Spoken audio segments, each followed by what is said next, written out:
you were able to ask the CEO of a company that has generated over $1 billion, what would you ask them? I got that chance. Check it out. Awaken the leader inside. Follow the path of leadership. Never give up. Never stop trying. Get up. Believe in yourself. Not every day is going to be easy, but you got to challenge yourself. You need courage. Be ready. Stop waiting for it to happen. Go make it happen. Harness the power within. You were destined to be a leader. Follow the path of leadership. Awaken the leader inside.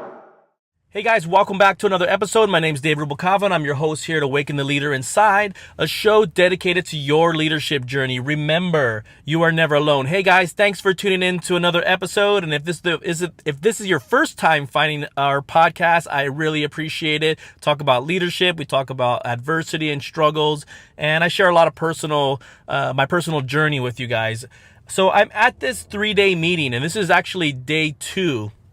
But yesterday, the first day of this meeting, I was able to ask the question to a CEO that has built a company over the past 30 years and ask him about leadership and ask him about being successful. So I kind of want to set it up for you guys. So I think as we are operators, right? We are leaders. We are operating businesses. We are the one directing traffic. We're the ones that are, leading people, inspiring people. But sometimes during that process, or maybe just over time, we start to have tunnel vision and we start to kind of forget how, I don't want to say normal, but it's true how normal it is for us to deal with adversity and deal with struggles.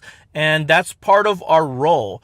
And so I had an opportunity to ask the CEO a question. And so my question kind of went something like this. And it was kind of on the fly, so don't quote me, but it was pretty close to, this is what I asked. I said, leadership is difficult. It's challenging. You're going to deal with obstacles. You're going to deal with things that are going to kind of disrupt your day-to-day basis, right? So we know that's normal.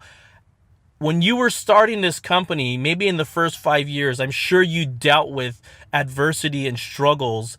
How did you use your leadership to overcome that? And so that was my question, right? That was kind of the question that I gave to him. And, it was really interesting hearing the feedback. And I can tell that, it took a few seconds as he was processing. And he said, that's a great question.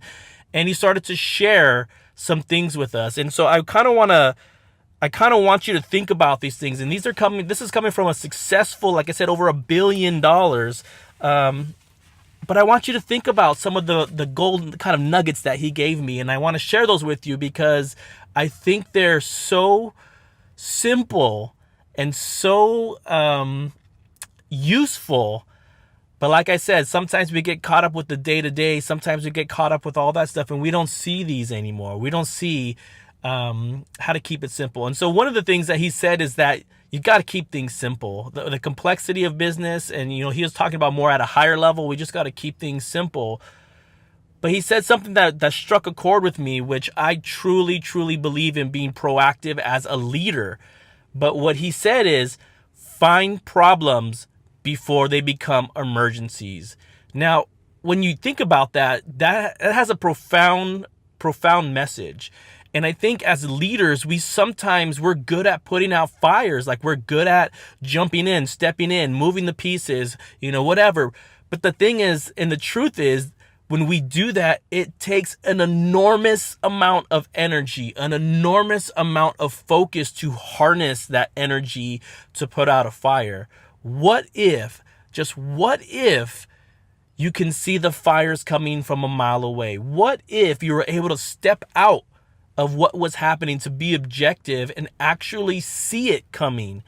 That is a high level of self-awareness. That is a high level of stepping out and recognizing what's happening to your business or your department or your operation before it implodes. It's easier said than done, but I've experienced that in my life too. And at the peak of my career, which I think I'm still there, that is something that I've become more aware is you see the fires, you see the signs, you see the smoke. That's probably the best way. You see the smoke, but over over the course of my career, there's been many times where I just simply ignored it, or we're just hoping that the fire will put itself out until the damn building's burning down. You know what I mean? I think we've all done that. Another thing that he said was inspire your team for a better future. And so I thought about that for a second. I'm like, what is that? What does that mean? And then it dawned on me when he said that, I think many of us in our career have really started to focus on self. And I hate to say it, but this is the truth, and I'm going to be transparent. As you progress in your career and you have more responsibility, it's very easy to only care about yourself. Now, all of us know leaders like that. All of us know peers like that simply do not care about anyone else other than themselves. But when you talk about creating that synergy, right, and that positive environment, the only way that you can do that, the only way that you can take a company and say, hey, we're going to do this and we're going to grow exponentially and we're going to have, this is our target goal in 10 years. The only way to really do that is to inspire them to believe in something bigger, because, and it's true, we're going to have to put in work. We're going to have to put in time, but we got to know where north is. We got to know where we're trying to go. And if we're going to go that way, then this is what it's going to take. And I'm going to lead you there. And so it was really, had a profound effect on me, where I was like, I've always thought about that in my career, but sometimes you just got to hear something from someone else to go like, yeah, that makes sense. Now, why don't we do it? That's probably the bigger question, right? One of the other things that he mentioned was being able to see the bigger picture. Now, we've talked about this on this show many a times, and I've talked about this with my own teams many times, and to see what the bigger picture is. Because I think we get locked into the day-to-day, and like he just gave example of this is our goal, this is what we're shooting for. Does your team really know what the objectives are? Does your team understand, if this is your goal, how are you going to get there? How are you going to break it down until it's manageable for them to understand what the big picture is? Not only what you're trying to accomplish in your operations, but what we're trying to accomplish as a company, so understanding. So that goes back to communication. Do we really communicate the bigger picture? Do we really communicate the expectations? And if we're not, why aren't we? And if we're not, I'm pretty sure we're going to be struggling somewhere along the line in your operation or in your company in general. Mentors. We've said this over and over, you guys. And like I said, mentors they play a huge role in our lives. And if you don't have a mentor, I encourage you guys to find a mentor. You can email me at David Awaken Leader Inside. You can find me on social media. But the truth is, we need a mentor. And the way that I look at a mentor is sometimes in life, and this is just in life in general, we lose direction. And we lose objectivity. That's probably the career killer right there, is that we just kind of lose that focus. We lose our ability to be honest and transparent with ourselves. And the truth is, when you have a mentor, they care about your career, they care about you, and they're willing to tell you the truth. And the CEO actually mentioned that too. He said, I surround myself with people who will tell me the truth. And he admitted he made mistakes. He admitted that he's taken the company in maybe the wrong direction, and they have to kind of step back, and then they go, move forward. It's kind of like a graph, right? You have good years, bad years, and you go up and down. He was very transparent about that, as we all should be. But having a mentor is like having someone to guide you when you feel like you're at a crossroad, or you feel like maybe you don't have the experience, or maybe you're about to endure something that you've never experienced before. And to me, a mentor, I love having mentors because they give you honest advice, but they also reassure you that they got through it too, that they survived it, they learned from it, they moved on from it. And maybe they failed, maybe they didn't, but at the end of the day, they still grew from it. And so it's like knowing that somebody has walked that path, and knowing that it was treacherous, but knowing that they still came out through it either on top or at least they got through it and they learned about themselves.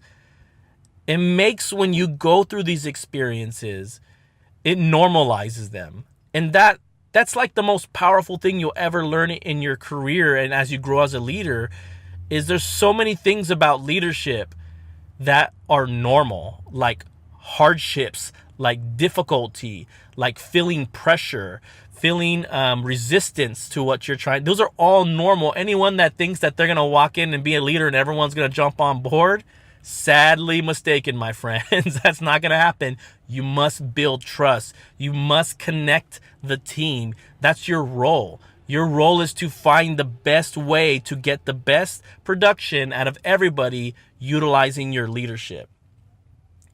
The last thing that he said was planning. And kind of, I don't remember if someone asked him how he plans, because this might have been a question after, but I wrote it down because it kind of resonated with me. But he said he's got to step back and really invest in time for planning. And I'm talking about 3-4 months out, maybe even farther. I know he said a few months out, but it's spending time to invest in planning. Now, and this goes back to the firefighting, because if you're not a planner, which I was not a planner early in my career, I was a firefighter, which means you walk in today, boom, like stuff happens today, you react today, versus this is what I planned for today. This is what I staffed for today. This is what I anticipated to happen today. So I plan for it and I staff for it. And then things tend to work out better. Even with call outs, even with things like that, it still finds a way to work itself out because you anticipated some type of challenge, some type of barrier, and you're able to plan for it. So, at the end of the day, I'm going to tell you something. To me, it felt good walking out of there because everything that the CEO has said, everything that, that he shared with us, these magic nuggets, right? Little nuggets of information. They're things that are very simple. They're things that are very, that you can create action behind them very quickly. And it doesn't matter how big the company, it doesn't matter what level you're working at right now or currently at.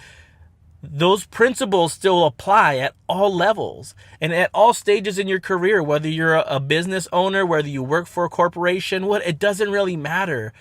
The principles behind being successful, they're all the same. It's the same, you guys. You're going to have to put in work. You're going to have to be objective. You're going to have to learn to plan. You're going to have to learn to motivate people, which is the biggest one out of all of them. How do I engage with them? How do I motivate them? How do I inspire them? And so I hope this helps, man. I mean, it helped me. I walked out of the day feeling like, wow, I heard this from the CEO, even though this is how I've lived my whole career, or at least the last, 3/4 of my career. It's good to know that there's no big secrets, you guys. This is attainable. And if the CEO has gone through this and created a big company, you can too. I can too. It takes leadership and removing obstacles to find success. The last thing he said was be prepared to work hard. That's it. Like, it comes through hard work, it comes through attrition, and it comes through your leadership to be successful. So I hope this helps, guys. I hope sharing some of this information can help you and help you kind of reignite if you feel like you're lost or you're unsure. But hearing it from the horse's mouth, from the CEO of a $1 billion company, this is what it takes to be successful. Thanks for tuning in, guys. Always remember to awaken the leader inside. Until next time. Make sure you hit that subscribe. Make sure you hit that little bell on the top, right? Now it's time to get to work and let's make it happen.